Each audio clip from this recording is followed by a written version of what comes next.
viewer, kembali lagi ke channel Bumi 17. Kali ini kita akan mereview penggunaan Huawei Watch GT2 46mm dari Huawei selama kurang lebih 2 tahun.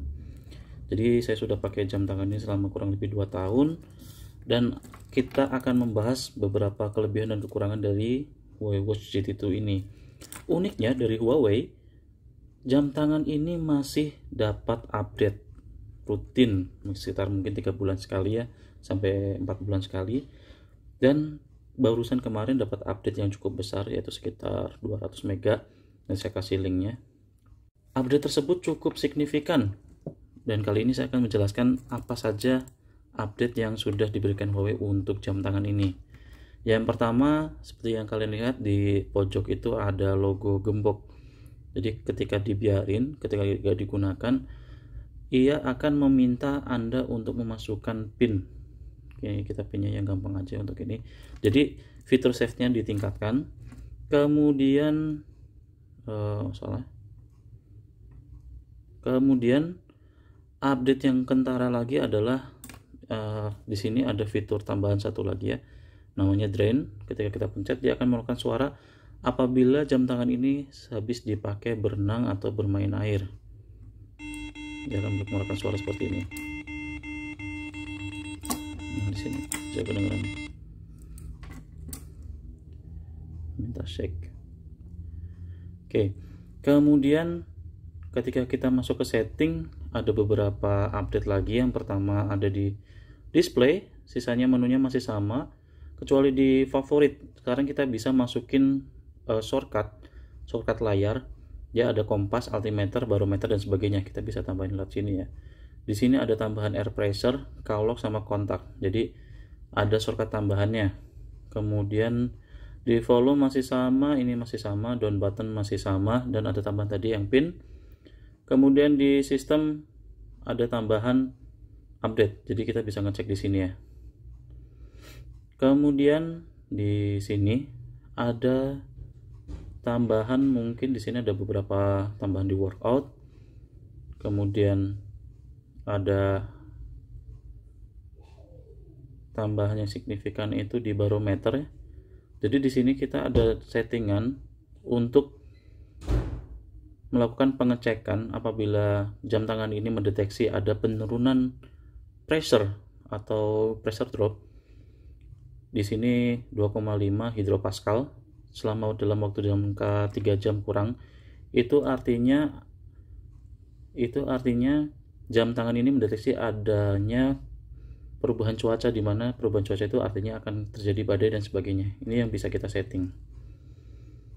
Oke, kita coba matiin aja dulu ya. Ini harus dipakai agar pinnya ini ketika kita pakai di jam, di tangan. Ini kan masih tuh. Ketika kita pakai di tangan, dia tidak akan meminta pin-pin lagi. Cuman kalau kita biarin, kita nggak pakai di tangan, dia akan selalu minta pin. Tuh, langsung minta pin lagi. Tapi kalau dipakai di tangan, dia nggak minta pin lagi. Kita coba disable dulu ya. Coba disable pin.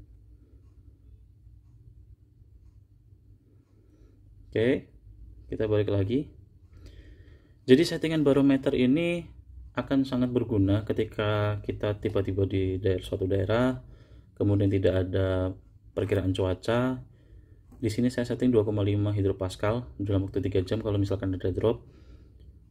Kalau kita tahu sendiri, badai itu terjadi karena pergerakan udara dingin ke panas atau panas ke dingin ya. Sepertinya dari panas ke dingin ya, dari ada energi menjadi ke energi yang lebih rendah. Kemudian ada menu di kompas, itu nanti kita bisa lihat di luar. Dan yang paling signifikan itu adalah update ini. Ada Petal Maps. Jadi Petal Maps ini bukan bentuknya kayak di Galaxy Watch atau Apple Watch, karena ya ini chipnya itu kan Kirin A1. Kirin A1 itu artinya sebuah chipset yang tujuannya bukan untuk full performa, tapi untuk yang hemat daya. Nanti kita akan perlihatkan bagaimana caranya koneksi dengan Petal Maps. Kemudian, nah seperti yang tadi ini, di halaman utama ketika kita geser ya standar ya, ada heart rate, kemudian ada kompas, langsung ada kompas ya. Ini ya, ada kompas, kemudian ada altitude, dimana sebelumnya kalau di Huawei Watch ini kita harus masuk ke menu di sini ya, menu di sini untuk masuk ke setting-setting tersebut. Sekarang sudah ada di shortcut, bisa digeser-geser. Kemudian yang baru lagi ada ini, salah satu watch face favorit saya. Ketika dia tuh ada beberapa shortcut di sini, ketika kita pencet dia ada mengenai step-stepnya yang activity record ya. Kemudian ketika kita pencet yang logo gunung, dia ada altitude dan sebagainya. Cuman karena ya balik lagi, karena ini watchnya ini tujuannya untuk hemat daya, daripada pakai Galaxy Watch yang 2 hari sekali ngecas atau Apple Watch yang 1 hari sekali ngecas, 1 hari sampai 2 hari sekali ngecas, ya saya lebih prefer untuk daya tahan baterai ini. Selama 2 tahun saya pakai, belum ada pengurangan performa secara signifikan. Daya baterai itu masih berkisar 7 hari sampai 10 hari. Ini catatannya adalah Bluetoothnya nyala, connect ke HP terus, kemudian heart rate dipakai 24 jam ketika saya pakai HP-nya tentu saja. Ketika saya pakai smartwatch-nya. Kemudian fitur-fitur lain paling saya nginstal beberapa aplikasi, beberapa ini yang custom ya.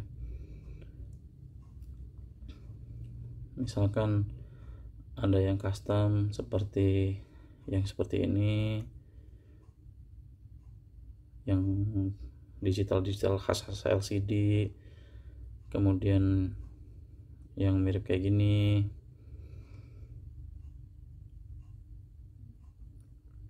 dan seterusnya. Salah satu favorit watch face saya adalah yang ini. Nah, yang terakhir, bagaimana caranya untuk menggunakan Petal Maps? Yang pertama adalah pastikan bahwa handphone Anda sudah terinstall Petal Maps yang dari Huawei. Kemudian tentukan tujuan Anda di Petal Maps tersebut. Kemudian klik direction, dan jangan lupa jam tangan Anda mesti connect ke handphone Anda. Setelah itu tinggal pencet yang atas, masuk Petal Maps, dia akan otomatis sinkron dengan handphone Anda dan menunjukkan bahwa 540 meter lagi Anda harus belok kiri. Ini misalkan jalan terusan Haji Gofur, misalkan seperti itu. Dan ini cukup berguna ya bagi kita yang kalau misalkan lagi naik motor nggak perlu naruh HP di depan, atau lagi naik mobil nggak terlalu terdistract dengan naruh mobil atau gimana. Ini cukup membantu ya. Mungkin kalau mobilnya ada head unitnya ada Android Auto atau Apple CarPlay, ya lebih bagus itu. Cuman kalau ini ya at least bisa cukup membantu lah untuk kita biar nggak kesasar, daripada buka handphone terus. Di sini juga bisa kelihatan. Jadi seperti itu. Oke, terima kasih. Jangan lupa subscribe, like kalau suka videonya, dan jangan lupa komen juga. Terima kasih sudah menonton.